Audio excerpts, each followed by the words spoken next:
Hey, hey, fellow YouTubers. JJ the Trucker coming to you from Oklahoma. Yep, you're seeing it. JJ the Trucker just got his, well, actually I didn't technically get a ticket. He let me off with a written warning. But yeah, I got pulled over. Was it warranted? I'm going to have to guess so. He caught me with the laser. Doing 68 in a 60.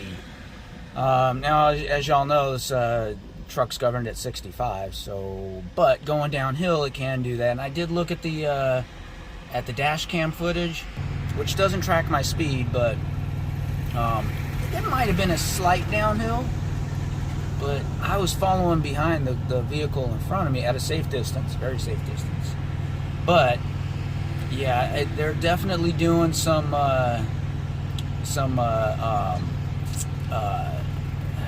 what's the word? What am I looking for here? They're definitely cracking down on the truckers right now. I've seen a lot of trucks pulled over lately. So I should have really been double, triple paying attention to my speed, especially being in a 60. I should have slowed it down anyway. Admittedly, I kept the cruise on 65.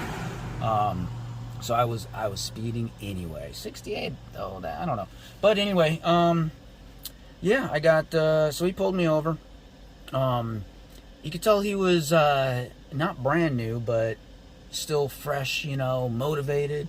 Very courteous, very professional, very polite. And he knew what he was doing. There wasn't any doubt about that. So he wasn't brand new. But he did go over everything. He gave me a level 2 inspection, walk around. So if you've been following me, I went all this time without any inspections, and then just last week I get a level 3 inspection, which is just, you know, check the papers. You know, papers please. You know, just check the papers and that's it. This one, he did a full walk around, checked the lights, checked the tires, checked the steering rods. I mean, he did pretty thorough job on that, I will say. And he checked my logs, checked all my paperwork and all that stuff. So what ended up happening? I did get the level 2 walk around. There was the violation of the speed, but no citation, no ticket, which means no fines or anything like that. He said the walk around truck looked in great shape. Trailer was good. The trailer does have the ABS light on it, but it was a known issue. It's been reported to the company already, so he was all right with that. It's, you know, not a big deal. Logs. So something weird on the logs happened on one of my days. He's saying that the logs that got sent over were showing a whole bunch of violations for being over on my 11 and 14 hour clock on one of the days. But he did the math work and he saw that I had a 10.5 hour, nearly a 10.5 hour break. So he doesn't know why it was coming up on that. He didn't, you know, notate that or anything. He just kind of mentioned it to me.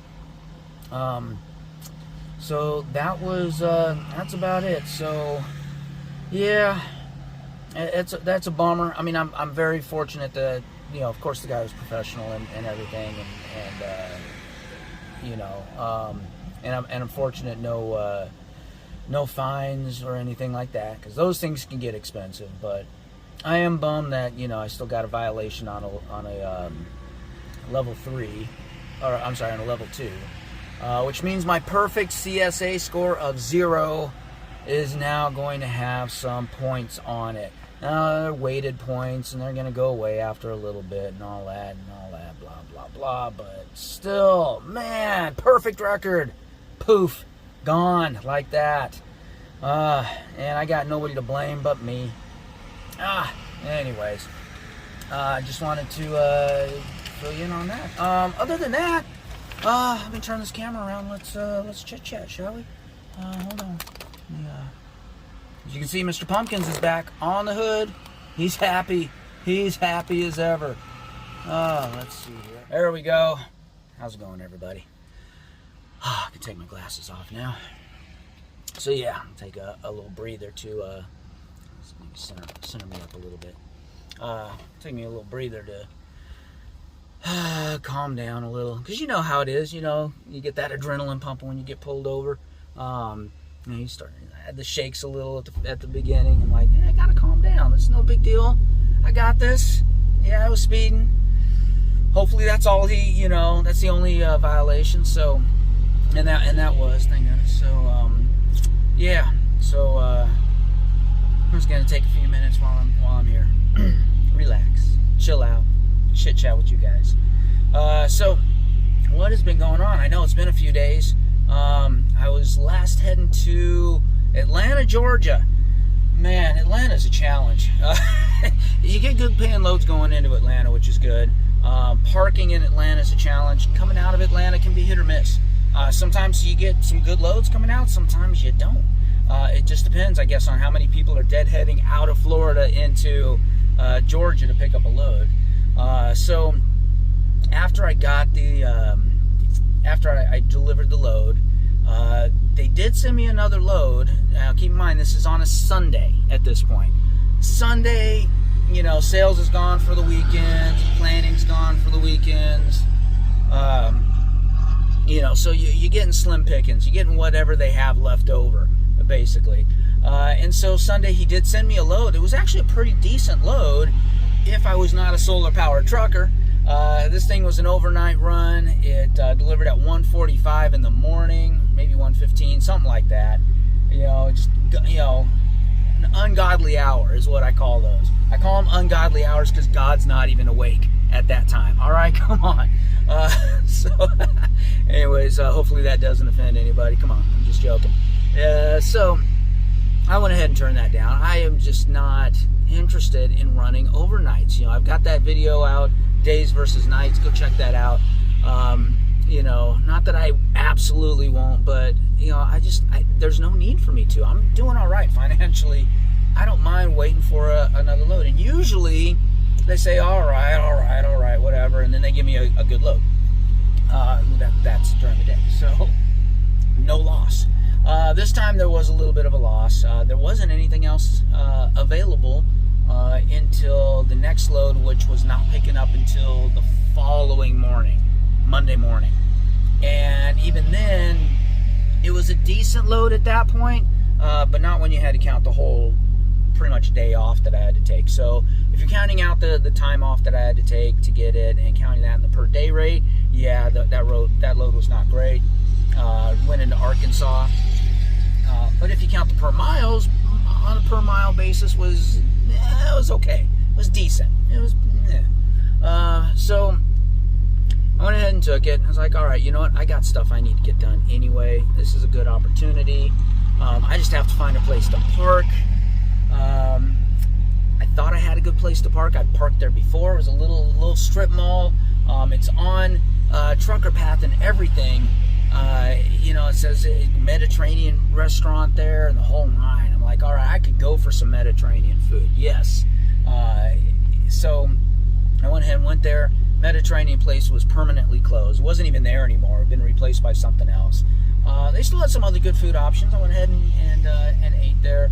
And then a couple hours later, the owner comes knocking on my door, the property owner, kicking me out. Nope, doesn't want trucks there, blah, blah, blah, blah. The typical, thank you, truckers. We love you. Thank you, truckers. Thank you for bringing all of our stuff to us. Now get the out of here. We don't want you here anymore.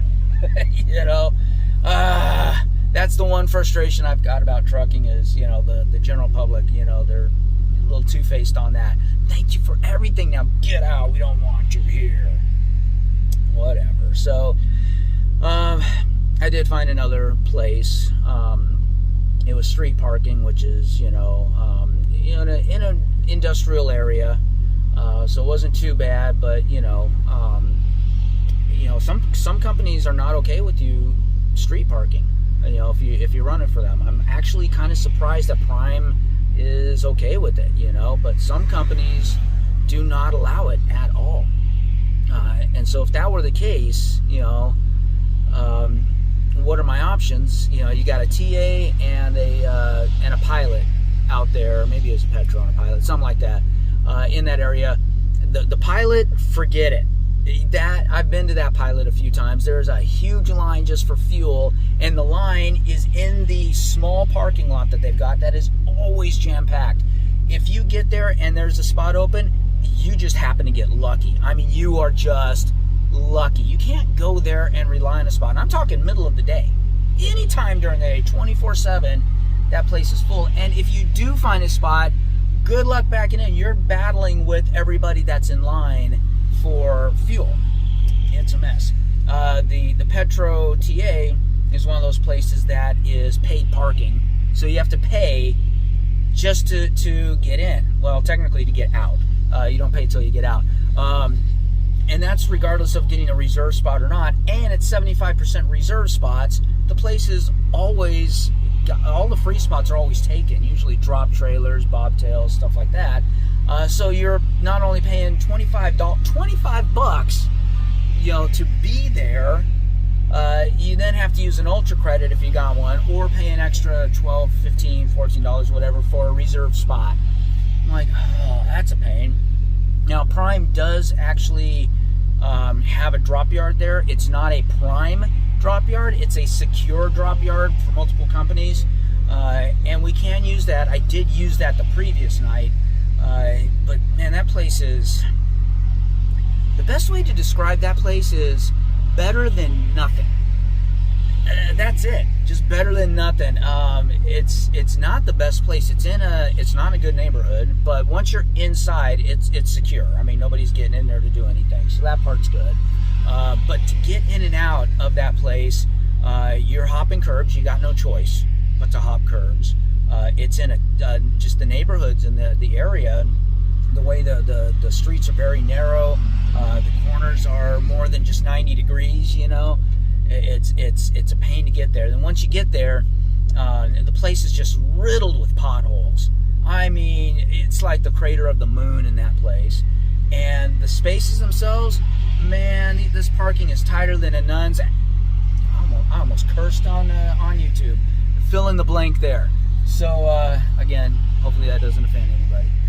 So it's I mean, you're wearing out your clutch just getting in there, because you're backing in and out, in and out, in and out, in and out, just to squeeze in there just right. And man, and then once you are parked in there, you know, there's a building up at the top of the hill, so you got to hoof it all the way to the top of a hill to get to any facilities or amenities. They keep touting that they're going to have a food truck coming soon, but I've seen that sign there for months.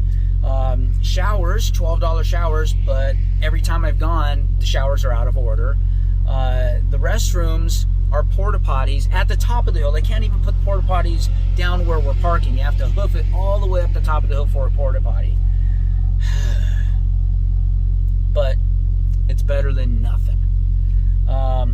So, you know, it is what it is. So anyways, I did go ahead and make it to Arkansas, made that delivery. It was pre-planned well in advance to go back to West Memphis, Arkansas, to pick up another load and take it to Oklahoma. So that's what I'm on right now, and that's why I'm in Oklahoma, where I got pulled over. Yeah! So some good news on this is my dad lives in Oklahoma, and he lives near the Tulsa area.